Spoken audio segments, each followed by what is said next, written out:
తెలంగాణ కాంగ్రెస్ సర్కారు రైతుల అకౌంట్లల్లో పెట్టుబడి సాయం పైసలు వేస్తున్నది. సెల్లు ఠింగు ఠింగ్ అని రైతన్నలు సంబురంగా మురిసిపోతున్నారు.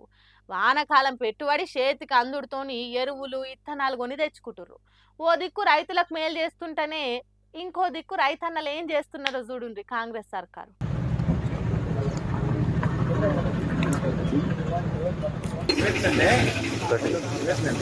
ఒకటే చర్చలు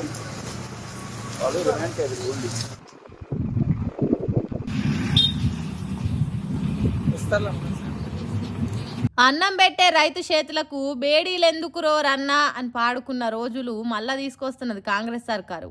వీళ్ళంతా దుక్కి దున్ని ఇత్తనాలు నాటి పచ్చటి పంటలు పెంచి దేశానికి తిండి పెడుతున్న రైతులు. అవును, జోగులాంబ గద్వాల్ జిల్లా పెద్ద ధన్వాడ ఇథనాల్ కంపెనీ పెట్టొద్దని, మా భూములు గుంజుకోవద్దని, మా బతుకులు ఆగం చేయొద్దని పోలీసులతో కొట్లాడినోళ్ళు వీళ్ళంతా అసొంటి రైతుల మీద కేసులు పెట్టిండ్రు. కొన్ని రోజులు రిమాండ్లు ఉంచుకొని ఇప్పుడు గిట్ల కోర్టుల హాజరుపరిచేతానికి తీసుకుపోతున్నారు.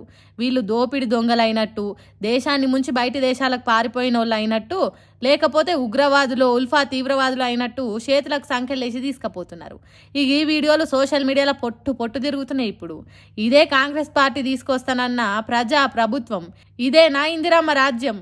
లగచర్ల రైతును ఇట్లనే చేసిండ్రు. ఇప్పుడు ధన్యాడ రైతులకు సంఖ్యలేసిండ్రు.